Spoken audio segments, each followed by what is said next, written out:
Now, if you're prepared to witness how Karen Drake, whose last name is Drake, and Lamius, whose first name is Lamius, are freaking out, please remember to subscribe and leave a like on everyone right now. It's a result of all the great rappers winning and the fact that we are living in such a historic period for hip-hop. Drake followers are suddenly exploding like never before. Lame old Lubre is also like that. Listen then. These verified Pinocchio enthusiasts are so incensed that they are really attempting to silence anyone who is voicing their disapproval of what is actually taking place. Listen, when I say this, I mean it. Given everything we are going to discuss today, I will require every bit of assistance. As one side of hip-hop uses mirror selfies to try to deal with the reality that their movement and career are in ruins, and the other is reviving the entire culture with authentic music and moments that don't concern OVO losers, Kendrick Lamar has just added even more of these incredible moments to his career that put an end to the automated narratives that they are attempting to promote more and more. Overall, it's beginning to make sense why a group of mature guys who identify as the Iceman are all behaving like Drake's one on-stage guest, whom, given their age and maturity level, he most definitely shouldn't have had.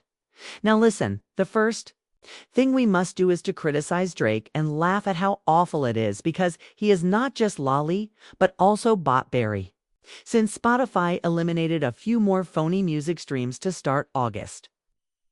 Things have quietly gone south, and Drake is currently being ridiculed.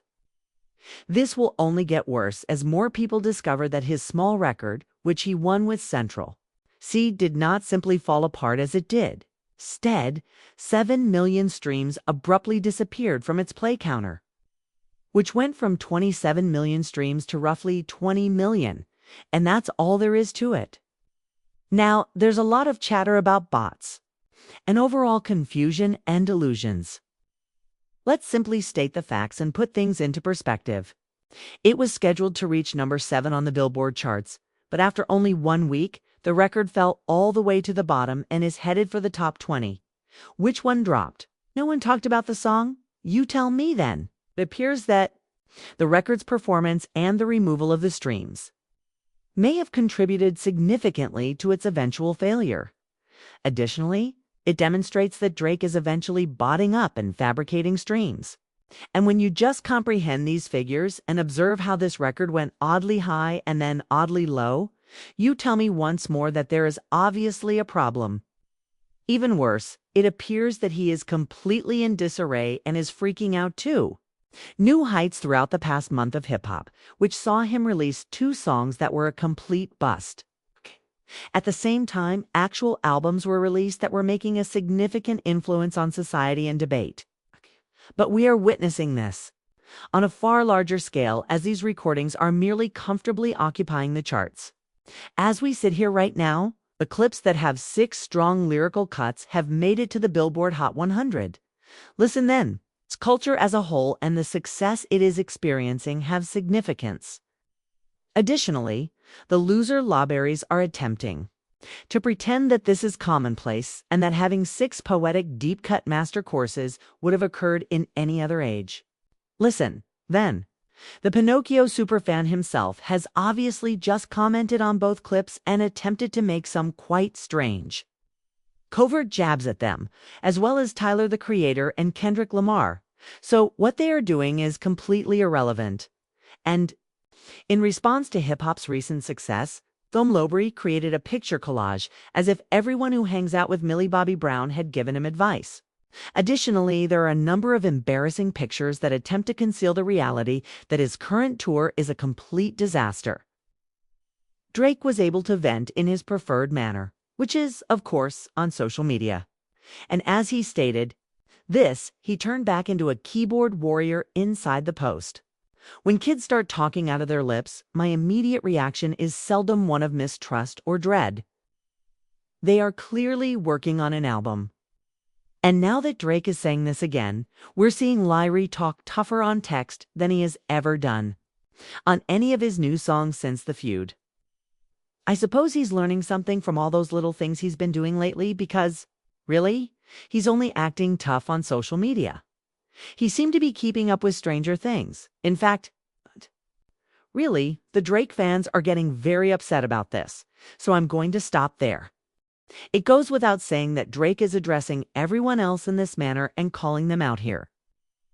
The group that is truly frightening him and demonstrating that hip-hop is changing, and that his games are no longer controlling the culture is, in fact, at the top of this list.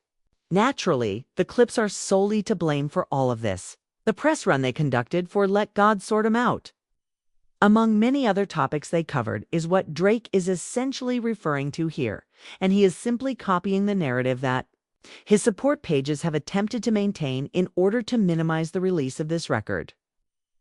It goes without saying that the clips physically prevented the publication of this record and that they were unable to convey Pusha T's desire to express himself through his own songs and artwork, as well as through the collaborations he desired with artists and features. And the reason for this was the way the Iceman conducted his label, effectively preventing them from doing anything at all. For hip-hop, this is a whole new low and something we have never seen. And once more, regardless of what dreary old Lou Bray is attempting to say, he literally suppressed a rapper from speaking. And once more, even when you realize this, it still makes you question how naive you could be to see Drake use a caption to try to disparage the clips for the story they had to tell and present it the way they did due to the restrictions he placed on them. As you break this down, please listen to all of the OVO stands that are still watching and constantly bothering me. By the way, if you can, please leave that so that we may get some aid. Listen, then. I don't know how else to express this, so I'm simply going to use an analogy. Drake essentially went to Subway, made a sandwich, and then whined about how much he detested it. He prepared the sandwich once more. And now perhaps Drake would have a point or something to say if this was just cheesy, or if there wasn't any actual purpose to attempt to bring up these concerns in the first place during this rollout. Naturally, once more, we all see what has been happening in hip-hop, and this is not the actual state of affairs. In terms of simply telling the label that the clips had to be put on hold regardless of what happened, and that they would never even consider releasing a record featuring Push A and Kendrick Lamar on it, Drake was literally playing the best courtside Karen role we have ever seen. You are the first artist to develop caring guidelines for another artist to reiterate. Drake, you shouldn't be shocked that they had to bring up the regulation you made and that they had to spend 7 figures to be allowed to leave and discuss the production of their work in general, as well as the appropriate narrative they wished to tell. And once more, the loser hypebeasts are attempting to pretend that this is some kind of major disruption to the rap game involving both clips and even Kendrick and Tyler. They are getting excited about this because really, these people are now acting like basias. I'm calling them that because they simply believe they no longer have any other title. Simply said, you're criticizing footage and pushing a T for what they've been doing, and Kendrick Lamar, for that matter, as an extension, while pretending that this is a constructive retort. Once more, one of these artists recently delivered one of the greatest rap albums in recent memory, while the other just launched a song that practically appeals to everyone on the planet, and has turned out to be Drake's biggest failure in the streaming age. Furthermore, this is not my viewpoint. This is what the actual data are telling us once more.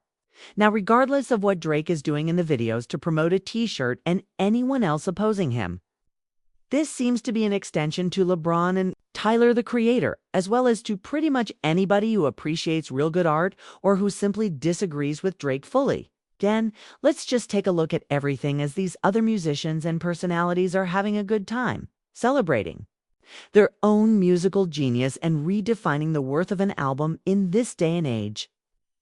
Everyone is enjoying themselves with them. Drake, on the other hand, is over here planning how to flee Pinocchio, while complaining about everything that is happening to him and now attempting to pretend that these individuals are the ones chasing the clouds. The only action Drake has taken since the brawl, however, has been to repeatedly involve himself in and drag out the resolution of this circumstance. What else can I say then? We still call you Aubrey, but this is the reason we no longer do. And I believe that, aside from all the jokes and other things that might be said, what we can all say right now is that, at this moment, Drake is acting. In such a panic surrounding these albums and rap releases that represent everything he has avoided. Now, pay attention. I am aware that these losers who back Aubrey and call themselves the Iceman for the Iceman will pretend that nothing is happening in hip-hop. And that the run that we have witnessed from artists like Tyler to the Clips to Kendrick, to so many other outstanding artists is meaningless. But when you look at the statistics and the impact these songs are having, the way the discussion has changed, and how many people have had to listen to truly excellent hip-hop that isn't seeking clout, which feels like a rarity in and of itself, you can see how rare it is. Once more, Drake is attempting to capitalize on this change in hip-hop by doing whatever pitiful thing he can. Drake is aware of this change precisely.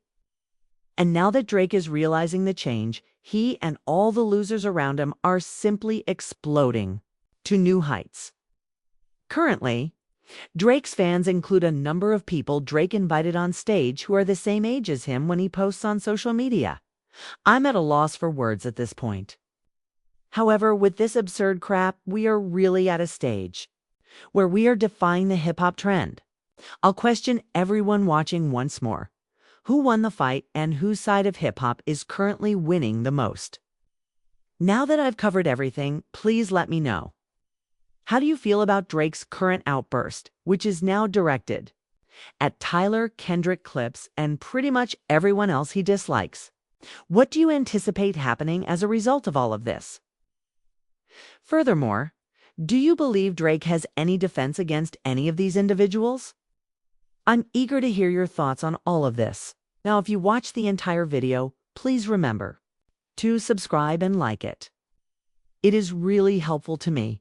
And if you want to see how things got even stranger for Drake shortly before this, J. Cole and Dreamville just provided some of the most bizarre support we have ever seen. And it's making things worse. Watch the recommended video.